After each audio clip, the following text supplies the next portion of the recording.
Have you ever crushed a sales target and your manager throws you a high five, then whispers something about a spiff? Maybe you've even heard rumors of these mysterious spiffs, but have no clue what they are. Well, friend, buckle up because today we're diving deep into the world of spiffs, uncovering the secrets behind these salesperson incentives and whether they're a win-win or a potential pitfall.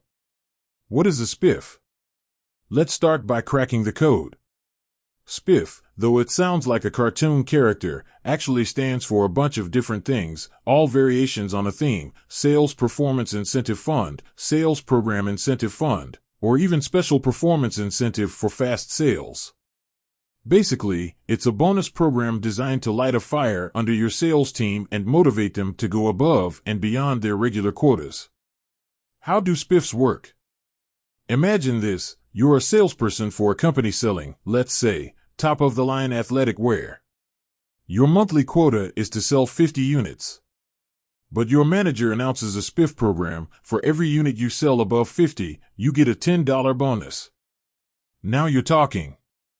Suddenly, that 60th unit you sell isn't just another sale, it's an extra $10 in your pocket. Spiffs can be structured in all sorts of ways: bonuses for selling specific products, exceeding targets within a time frame, or even hitting milestones for new customer acquisition.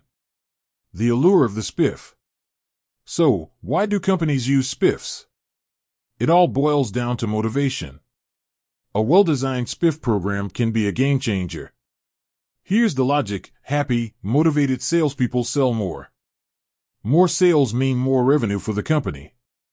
Everyone wins. From the salesperson's perspective, spiffs offer a chance to boost their income and potentially earn some serious cash on top of their base salary. It's like having a built-in commission system that rewards your hustle. But wait, there's a catch. Now, before you get too excited and start picturing yourself on a spiff-fueled shopping spree, there are a few things to consider. Spiffs can have a bit of a dark side. For example, if a spiff program is poorly designed, it can encourage salespeople to prioritize quick wins over building long-term customer relationships.